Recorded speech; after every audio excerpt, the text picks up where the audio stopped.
irgendwo in der fernen Zukunft. Kapitel 10, Moebius-Trip. Oh mein Kopf, was ist passiert?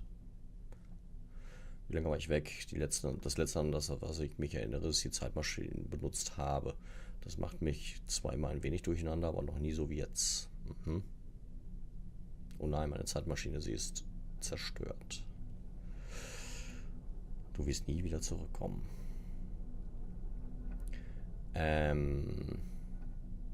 Computer sieht irgendwie anders aus, oder meine ich das nur? Oder sagen wir mal so, die Reste, die davon über sind.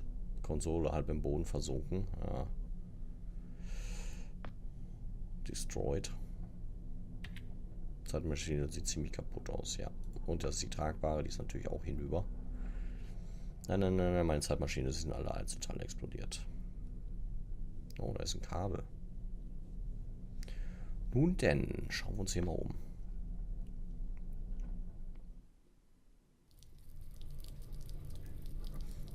Strom ist schon mal doof.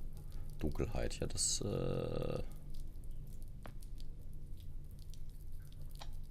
sieht aus wie ein Stromaggregat. Tropfendes Wasser.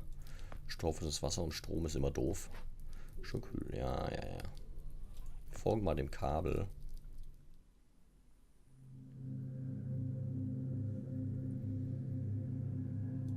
Halb verschüttete Türe, da ist dieses Labor mit den Reagenzgläsern, wollte ich gerade sagen. Dreck und Schutt im Weg, okay. Heiligsblechle.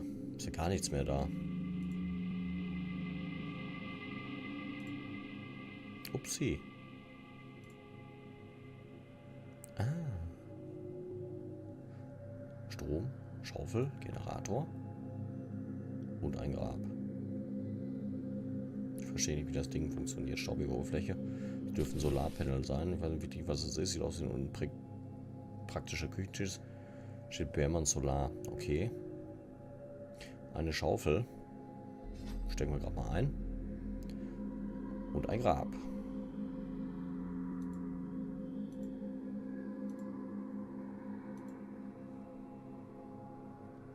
Mhm.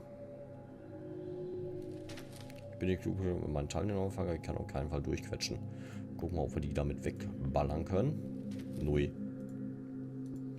Wir hatten vor der Tür kugelförmiges Gebilde. Schauen wir uns eben noch an. Eine andere Zeitmaschine sieht ganz anders aus, außer der Tatsache, dass sie auch total auseinanderfällt. Muss schon ziemlich lange stehen. Aha. Wird wohl einer schon sehr weit gereist sein, mit neuer Technik zurückgekommen und irgendwelche Sachen angestellt haben.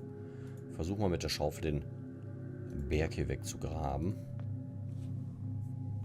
Na, geht doch. So, alles wieder sauber. Upsi. Erste Hilfe, Klotz. Fenster, Gasmaske. Naja gut, Gasmaske, Mann. Upsi. Person im Schutzanzug. Trägt den gleichen Schutzanzug, den ich auf den Fotos an der Wand im Labor gesehen habe. Ah, okay. Muss eine Zeitreise sein, von der Dr. Lambert erzählt hat. Diejenigen, die es nie mehr zurückgeschafft haben. Man könnte denken, dass ich mich mittlerweile mit dem Anblick der Toten gewöhnt habe. Aber der schockt mich aus irgendeinem Grund immer noch. Hier ist noch so eine Kryoröhre.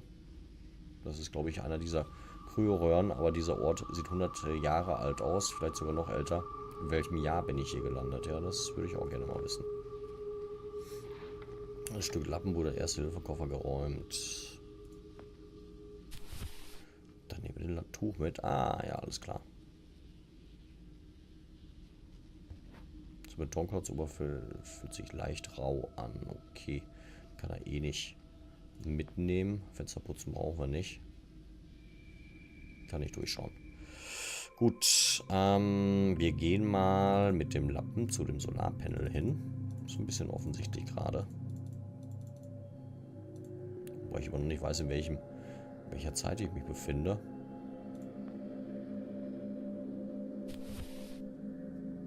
Mhm. Okay, war nicht so offensichtlich. Dann werden wir das erst nass machen.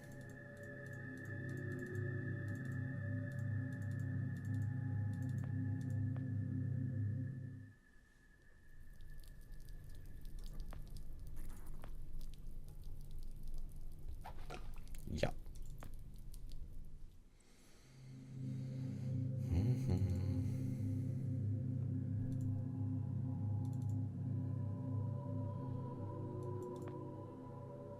So, benutze Lappen mit der Oberfläche.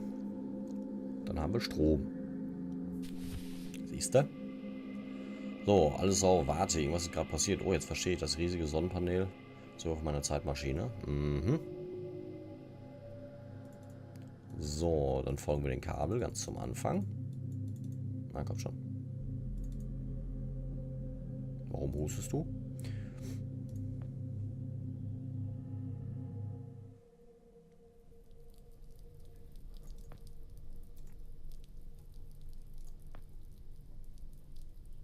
Ich komme nicht dran, ich glaube, ich kann das Schalter sehen. Wow. Was ist das in der Wand? Ja, das wollte ich auch gerade sagen.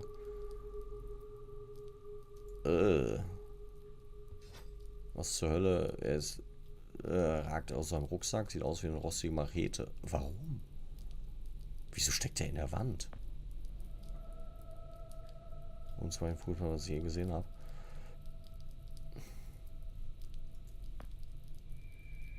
Nee, ja, nee, ja.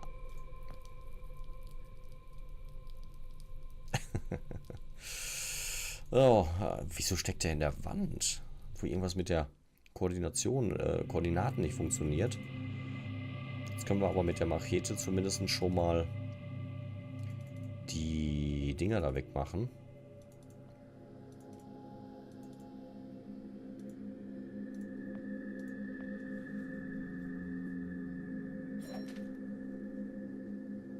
Och, nö. Ah, Spiel. Das ist ein bisschen unnötig. Wir hatten, na komm schon, den Betonklotz gefunden, der ist etwas rau. Das heißt, wir können jetzt die Machete schärfen.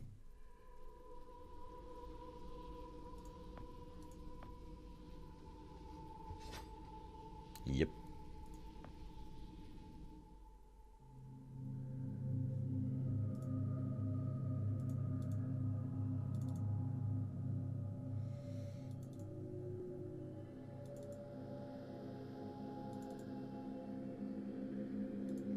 So, jetzt aber, ne?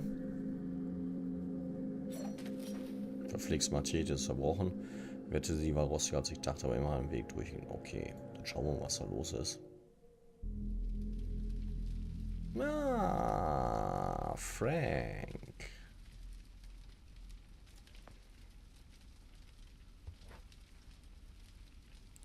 Ja, dann schauen wir mal.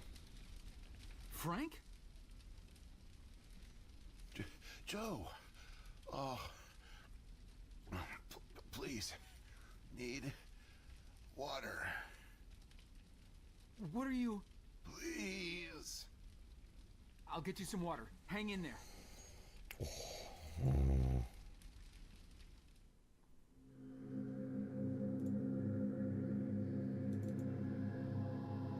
Dann holen wir dem Frank jetzt einen Becher Wasser.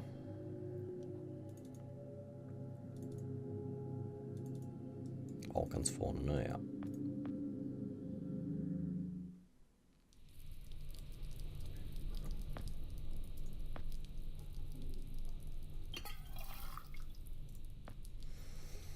Laufen zurück.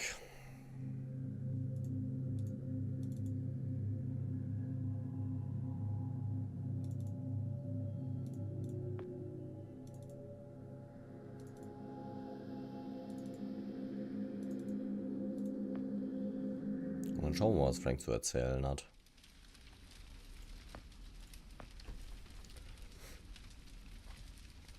Here you go, Frank.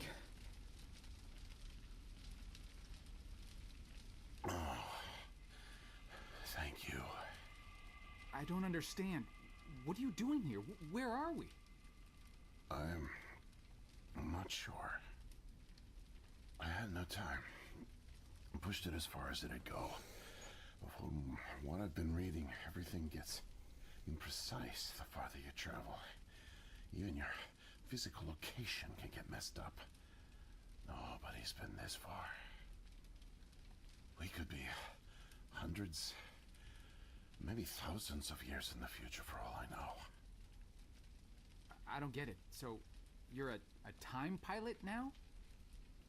Do I really need to spell it out for you, Joe? I stole it. Mhm. What?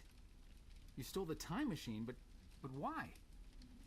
Look, I've got no reason to tell you, but I guess it doesn't matter. You're the last person I'll be sharing anything with anyway.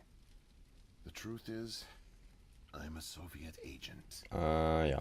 Cut it out, Frank. I'm not falling for that one again. I'm not joking. Frank, you're just sick, confused. Come on, you can't be. Where's your Russian accent? Joe, I'm an undercover agent deployed by the Kremlin. My job is to fit in. How far do you think I'd get if I went around calling everyone comrade? Tja.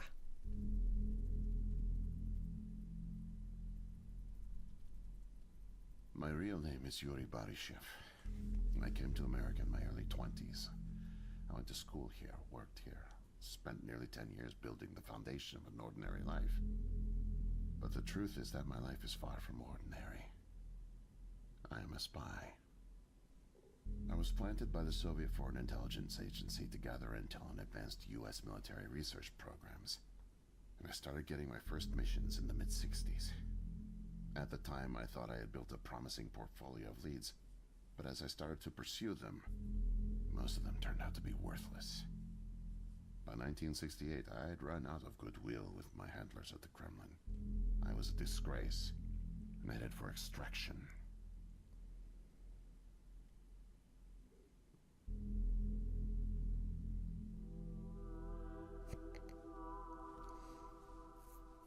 Desperate for something, anything to report. I came across a Canadian company moving large shipments of iridium, osmium, rare metals not typically used in mainstream manufacturing. The buyer turned out to be a government shell, rerouting the materials to unofficial contractors, one of which turned out to be Archon. Having convinced my superiors that I was onto something, I got the job as a janitor. But I didn't dig up much until you showed up. You were a great distraction, giving me plenty of chances to access off-limits areas. And for a while, I was able to scrounge together enough intel to keep the Kremlin happy.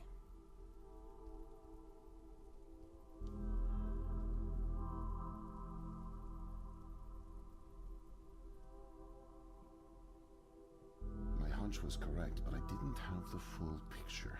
Not yet. The metals were being used to build something unusual, all right. But I just couldn't piece it together. What I found made no sense. Time travel, doomsday scenarios. It read like bad science fiction. For a while, I thought they were onto me, feeding me bogus information. But as time went on, with security tightening around the labs and no one confronting me, I began to suspect that my intel was legit. But time was running out, with Brezhnev and your President Nixon set to negotiate the nuclear disarmament treaty in a few weeks. My superiors were demanding results. My job on the line, I got desperate and careless. And this morning I got caught.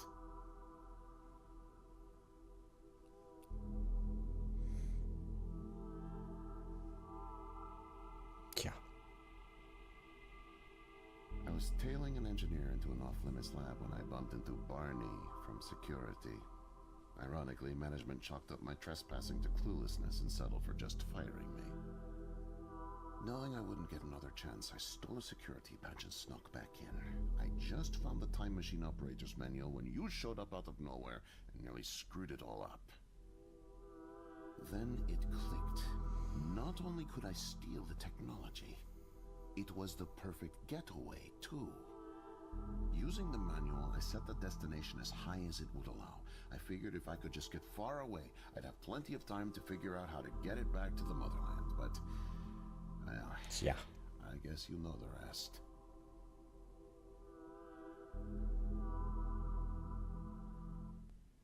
Listen, Joe. I'm really sick, and I'm not making it back. But you still can. The time machine has a timer, like a toaster. It's designed to return home unless the timer's reset. I removed the main power supply fuse to keep it from taking off without me. Here, take it.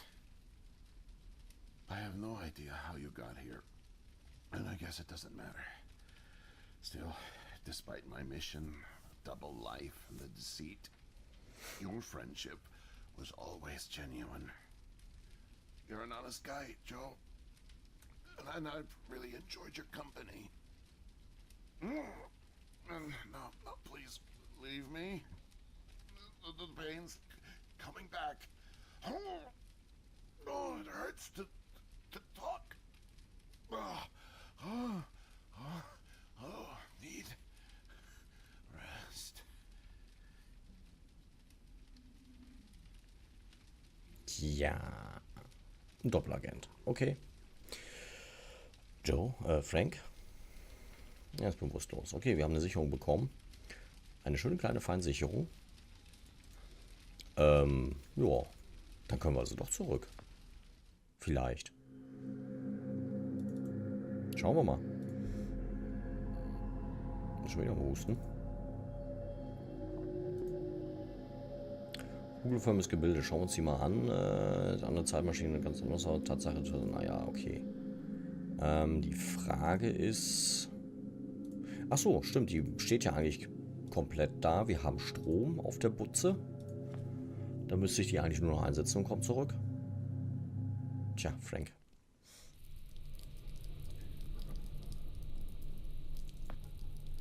Naja.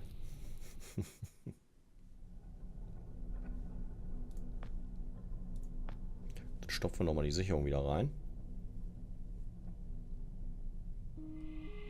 So, jetzt habe ich die Sicherung wieder eingebaut. Hoffentlich funktioniert sie jetzt wieder. Probieren wir es aus.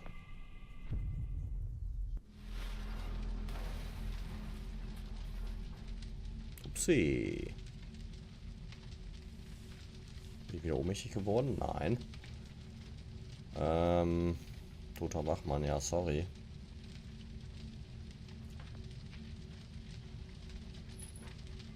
Den Schlüssel an seinem Gürtel. Gut, den haben wir jetzt. Oh, hier ist die Wand durchgebrochen. Oh, wie man sieht, die Zeitmaschine steckt halb in der Wand drin. Naja. Wow. Quarantänen-Lockdown.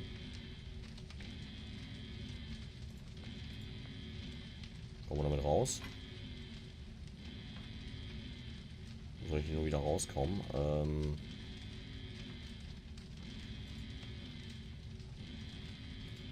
Okay, noch müssen wir jetzt nehmen vor. Was passiert gerade? Oh, uns aber auch eine Wand. Versuchen mal hier mit dem Metallrahmen die Wand aufzustemmen. Ja, wow, raus. War ja easy. Okay. Jetzt ist die Frage.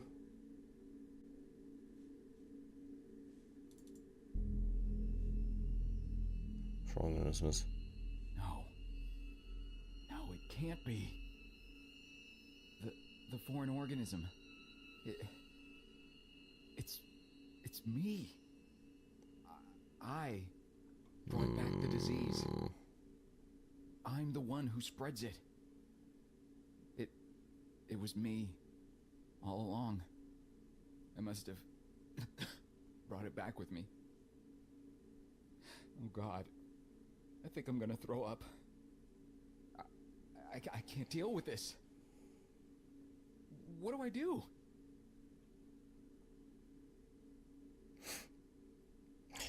Deswegen war er auch am Husten, ne? Ich schaue gerade nochmal hier rein. Vielleicht ist es noch zu spät. Ich weiß nicht, ob das Spiel 2 Enden hat. Theoretisch kann ich nur in die Kryokammer gehen. Also, wenn man jetzt so seine Ja.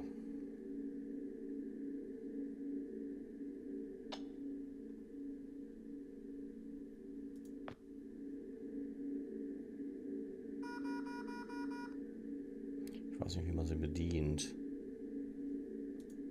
Sagt er da Tasten?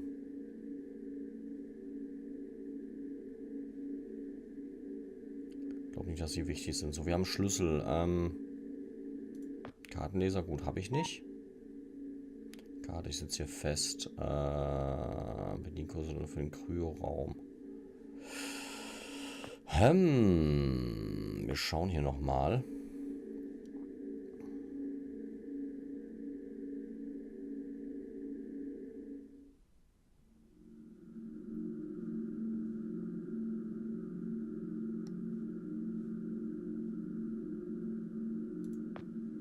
Da hat ja Frank drin gesucht. Ja, nicht, was ich gebrauchen könnte. Iris-Scanner kann ich nichts mit anfangen. Nicht passiert. Das gesamte Labor ist abgeschottet. Tür. Schauen wir mal in den Aktenschrank. Abgeschlossen. Ah, warte mal. Ah, passt. Was geschieht mit mir?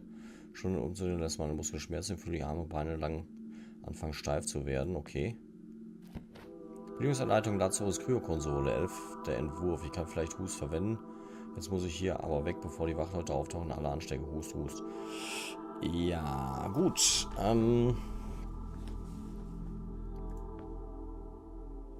Ich muss die Situation irgendwie in den Griff bekommen. Ein Virus tötet Menschen. Dr. Lambert hat mich gefunden, bevor der Virus verbreitet wurde und hat mich in die Vergangenheit geschickt, um Virus aufzuhalten. Ja, aber ich wurde infiziert und verbreitete den Virus, der die Menschheit umbringen wird. Also findet mich Dr. Lambert, bevor der Virus verbreiten kann, und schickt mich in die Vergangenheit zurück, um den Virus aufzuhalten. Aber ich werde infiziert und wie oft habe ich das schon gemacht?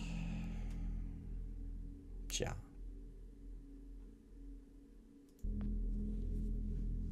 Wird immer langsamer.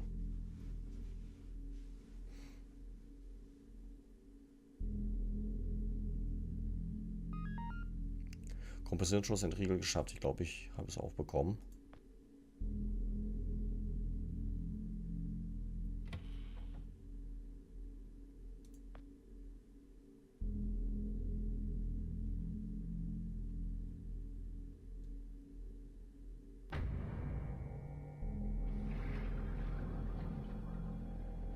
Tschüss, Joe.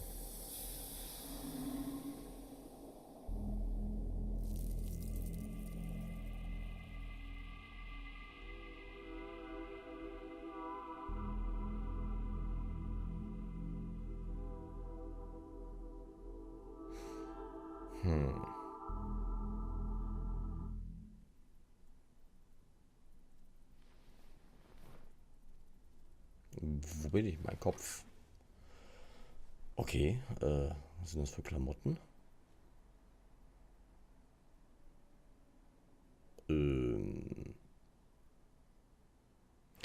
Okay, wenn man davon aus, das ist Joe, also wir. Überwachungsmonitor. Stück Papier mit Wallenlinien drauf. Ja, gut. Stiftebox.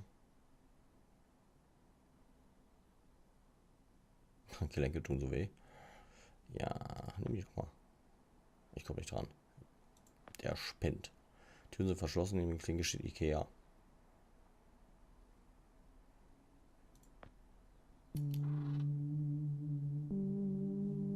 Genau wie in einem Krankenhaus.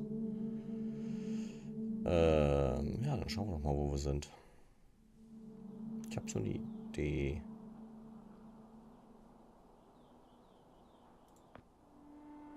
Was ist das für ein Ort? Lass mal nicht mehr hin, oder?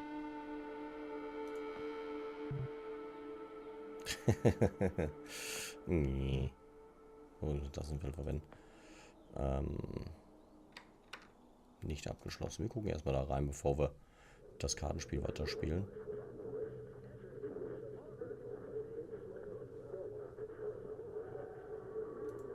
Okay. Brücke. Whoa there, man. No offense intended.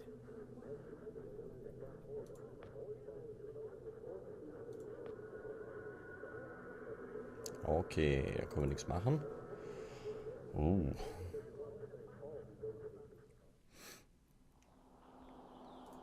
lasse die Tür einfach mal auf, ist okay so, ne?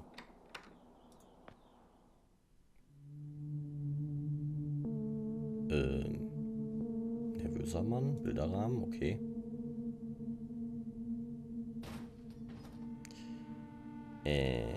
Ich dachte, er wäre besser befestigt. Bilderrahmen kann ich hier mitnehmen. Wenn ich mir so anschaue, wie es ja aussieht, sinnlos wieder aufzuhängen. Ja.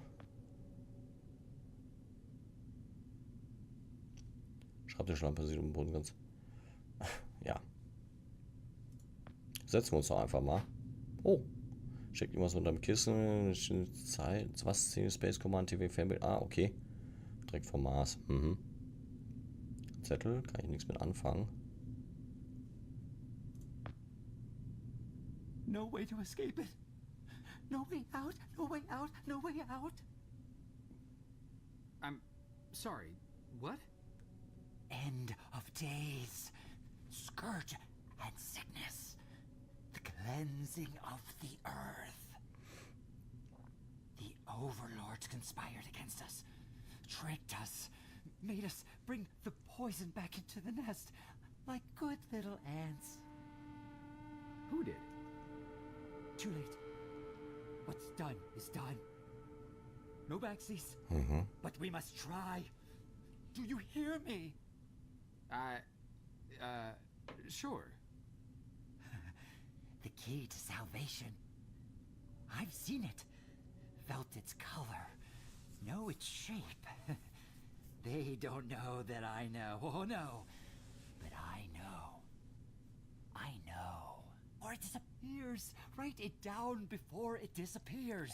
Disappears. Write it down before it disappears. Took away my tools. I'll forget without my tools. Your tools? Pens, paper. They're erasing the slate, forcing me to forget.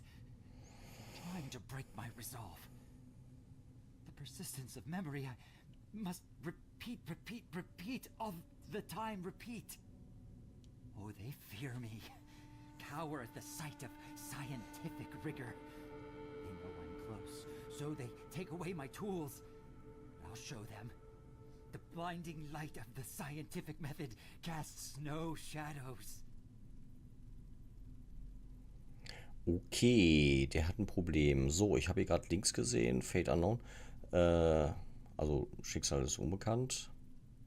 Und hier steht 1970 Lambert leaves Aachen. Was habe ich noch gesehen? Unknown Man Steals Mark 4. Das ist eine von den Janitor Arrest. Das sind wir. Da oben, das kann ich nicht wirklich lesen. Ist so ein bisschen im Dunkeln. Ja. Das heißt, Arusia.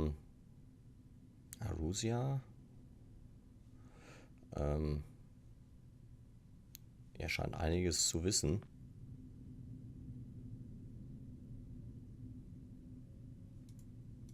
Was? King's House and all the King's Men. All your Zombies. Naja, auf jeden Fall will er ja, was zum Schreiben haben. Das wissen wir, wo wir es bekommen. Mit der Fernbedienung können wir den Fernseher, denke ich mal, ausmachen. Da wird er völlig ausflippen, eventuell. Ich weiß es nicht. Ja, ist laut halt, ne?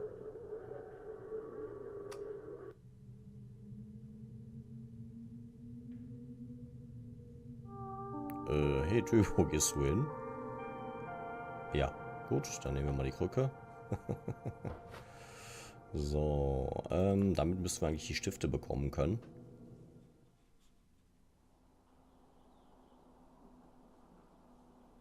Ernsthaft?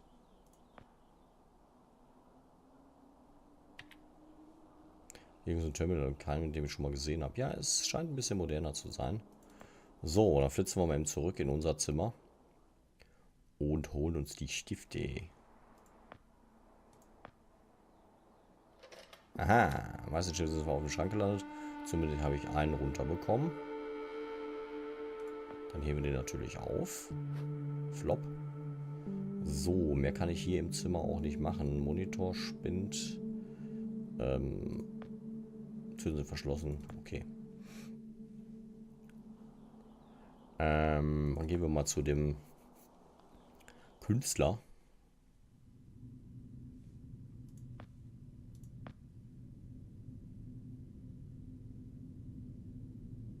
Need paper to reproduce the key. Need the paper. Gotta have paper. Habe ich doch gerade gegeben. Mightier than the sword. The pen, the pen, the pen.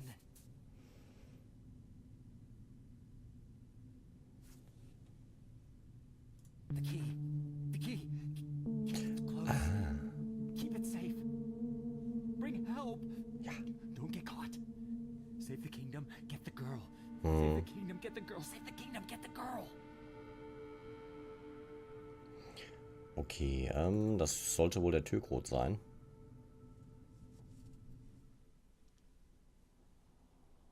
Genau, und er spielt hier solitär weiter. Tastenfeld.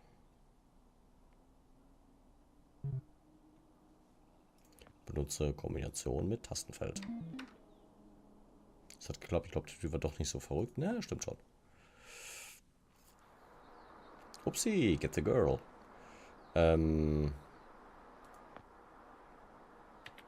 So klein ist es jetzt am flachen Bildschirm. Ja, okay. Rorschach-Test. Miss, nurse, Oh, hi there. Goodness, you startled me. You could have just knocked. And it's Doctor, actually, Dr. Emma Brown.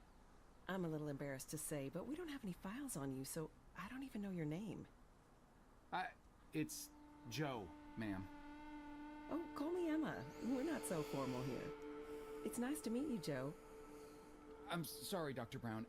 I don't know how to say this, but everyone here is in serious danger. I'm very sick, and it's very important you call the authorities and... Whoa, whoa, whoa. Take it easy. Deep breaths. There's nothing to be afraid of. How do you feel? Okay, I guess. A little sore. See, you're fine. And the soreness is to be expected. You've undergone muscle therapy. You've been asleep for at least 3 decades, after all. Oh. Maybe even more. What? Where am I? What year is this? Easy, Joe. I know it's a lot to take in. It'd be a shock to anyone's system. Haven't been under for as long as you have. It's 2012, and this is the psychiatric ward at St. Genevieve's Hospital. You were brought out of hibernation 5 weeks ago. Like the others, you were placed in an artificial coma for regenerative muscle therapy and brought here for evaluation and rehab after everything checked out.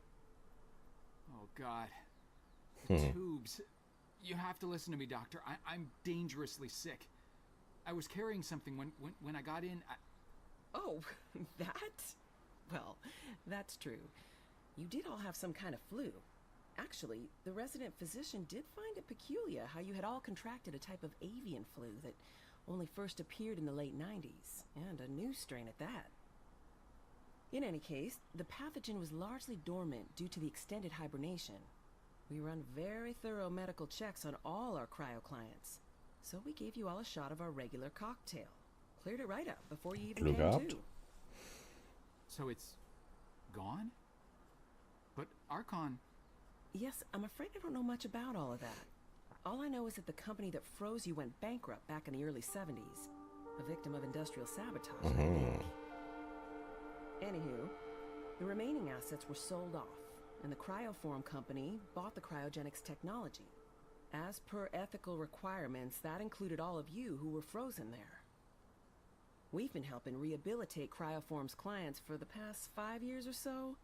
Mostly folks suffering from previously incurable terminal illnesses and heavy wallets. You didn't hear that from me, Unfortunately, cryogenics was a little experimental when you went under. So, while the company's been freezing and reviving clients for quite some time, you had to stay confined to the original equipment. Apparently, a lot of Archon's original documentation was destroyed in a fire. So Cryoform had practically no information on any of you. That's another reason it took so long to figure out how to revive you. Sadly, the others haven't been quite as coherent. They share certain delusions, end of the world, that sort of thing. An unfortunate side effect of cryogenics' primitive state at the time, I suspect. You, however, seem just fine. Apart from the shock, I mean. So I'm not sick? You sure? Yes, Joe, quite sure. In fact, I see no reason to keep you here. We have an excellent rehabilitation team who'll get you settled into your new life in no time. Just come see me when you're ready to go. Tja, da hat er mal eben 30 Jahre übersprungen, ne? Auch nicht schlecht. Ja, die Frage ist jetzt, was machen wir hier? Couch? Sieht wirklich bequem aus, okay. Ah, hier geht's auch noch raus. Wir schauen. Ah, Dr. Brown sagt, ich soll ihn ansprechen, bevor ich gehe. Boah, dann machen wir das doch einfach mal, ne? So, are we all ready to go? Ja, eben Schlafanzug. I guess. Oh, don't worry. The rehab team's eager to help get you settled in. I know it may feel a little overwhelming now, but trust me, you'll love it in 2012. Endless opportunities. A whole new lease on life. Speaking of, I happened to catch you on the surveillance monitors a little while ago, and you seem to show excellent problem-solving skills. You like puzzles, Joe? Perfect. I'll be sure to mention it to the career coaches. They'll find just the right thing for you. Okay, jetzt können wir gehen.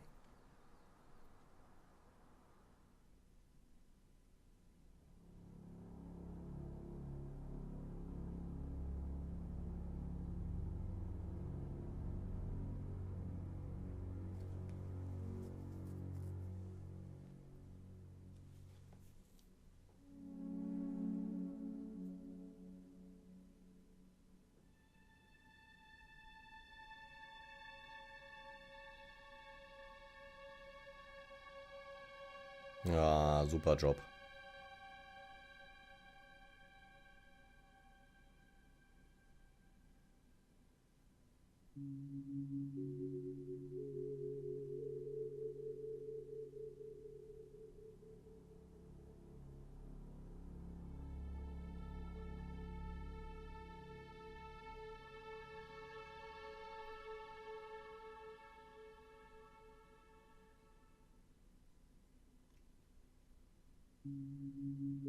Das Ende.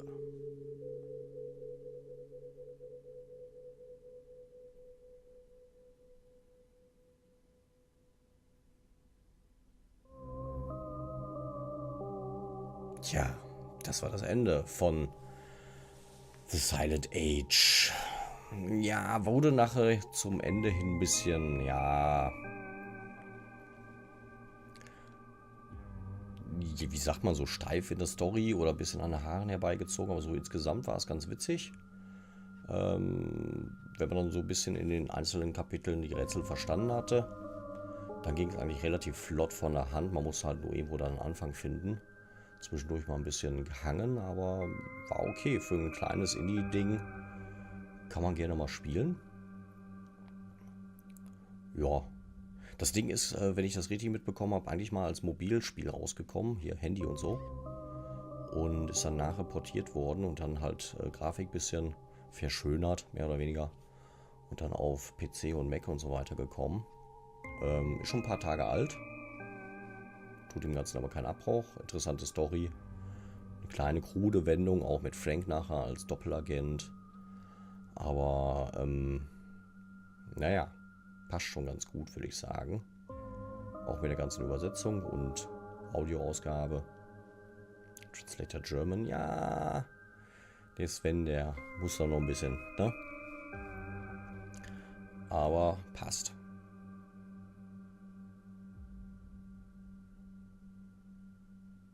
Ja, weil die vom Weltretter zum Callcenter, das stimmt.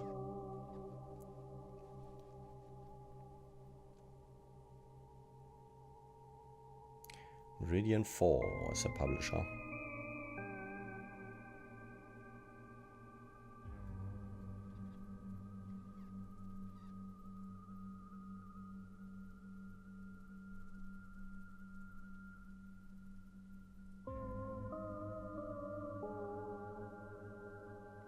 Ja, jetzt noch ein paar Mitarbeiter hier vom Spiel. Voice Owen Thomas, Die Doktorin zum Ende war auch dann ganz am Anfang die Sekretärin. Man sieht es ja auch schon hier, doppelte Namen, aber ist okay.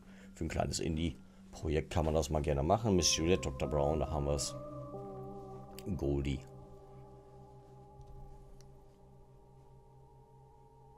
Kapitel 1. Siehst du, 2011, 2017. Das passt.